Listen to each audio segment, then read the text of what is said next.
It was raining again. Vidhi and Najma decided to play in the corridor of their flat. It was a long corridor with doors of 5 flats opening into it, and there was a lift at the far end. Their neighbor Shubham also used to play with them. Suddenly, the door of the flat at the farthest end opposite the lift opened. A huge man with thick beard stood there, glaring at them. He shouted angrily at the children. Vidhi said sorry and rushed to their flats. The next morning, Vidhi was having her breakfast and was getting ready for her school. She was also watching the news on TV.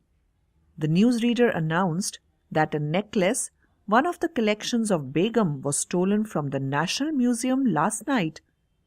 The necklace was estimated to be worth $12 million. A photograph of the stolen necklace was shown on TV.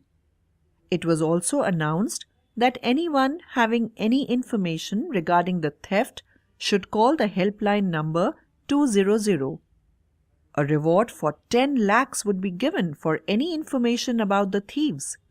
Soon Vidhi left home for school. In the afternoon, Vidhi went to Najma's house to return her set of color pencils.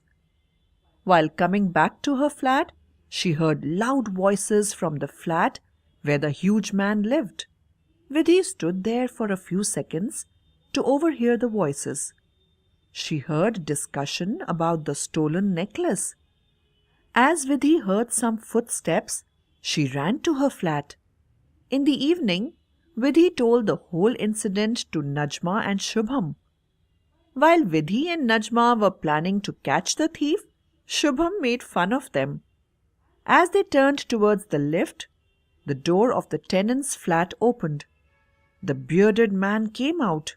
He had a briefcase in his hand. Seeing him, Vidhi winked at Najma, and as the man approached, Vidhi fell on his legs. The man tripped and fell down. His briefcase slid, and all the things within it lay scattered. Among the things, the necklace dazzled. The man rushed to gather his things and shouted at the girls. Then he ran to the lift. Vidhi rushed to her flat. She dialed the guard and asked him to note down the color and number of the car in which the tall bearded man was leaving. Then she dialed the helpline number and told the police the details she had got from the guard. The police caught the thief, recovered the stolen necklace, and arrested the criminals. The girls were awarded for their brave deed.